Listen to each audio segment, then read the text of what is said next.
एक समय की बात है। एक छोटे से गांव में राम और सीता नाम के कपल रहते थे।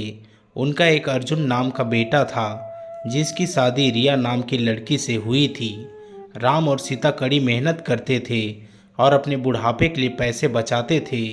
रिया बहुत लालची लड़की थी और हमेशा अपने लिए और चीज़ें चाहती थी। जैसे जैसे साल बीतता गया, रिया का लालच और बढ़ता गया। वह अपने पास रखे चीज़ों से कभी भी संतुष्ट नहीं रहती थी। वह हमेशा अपने सास ससुर से महंगे तोहफे मांगा करती थी और उनके बचाए हुए पैसों में से भी कुछ हिस्सा अपने लिए मांगती थी। राम और सीता बहुत ही अच्छे पेरेंट्स थे, इसलिए उसकी सारी ज़रूरतों को पूरा करते थे ताकि परिवार में शांति बनी रहे। वह अपने पति अर्जुन के ऊपर भी दबाव डालती थी कि वह अपने माँ बाप से पैसे और संपत्ति मांगे।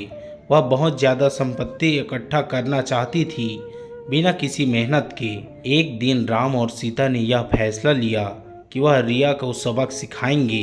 वह उसे बुलाते हैं और बोलते हैं कि बेटा, हमें तुमसे कुछ ज़रूरी बातें करनी हैं। हमने यह फैसला लिया है कि हम अपनी जायदाद का कुछ हिस्सा अपने बच्चों में बांटेंगे और उसका कुछ हिस्सा तुम्हें भी देना चाहते हैं। रिया खुशी से झूम उठती है, क्योंकि वह हमेशा से यही चाहती थी।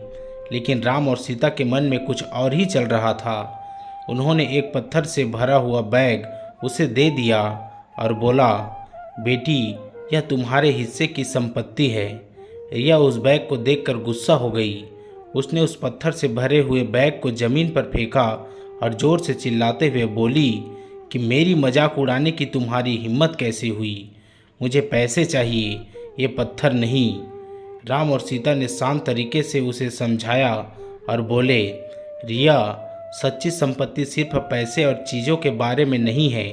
यह प्यार, दया और जो कुछ भी तुम्हारे पास है उसके लिए आभारी होने के बारे में है। हमने हमेशा तुमसे प्यार किया है और तुम्हारी देखभाल की है, और यह पैसों से भी अधिक कीमती है। रिया को एहसास हुआ कि वह लालच में कितनी अंधी हो गई थी। उसको अपने किए गए बर्ताव के लिए पछतावा होने लगा। उसने अपने सास और ससुर से माफ़ी मांगी और अपने तरीके बदलने का वादा किया। उस दिन के बाद से उसमें बदलाव आया और वह एक अच्छी बहू बन गई।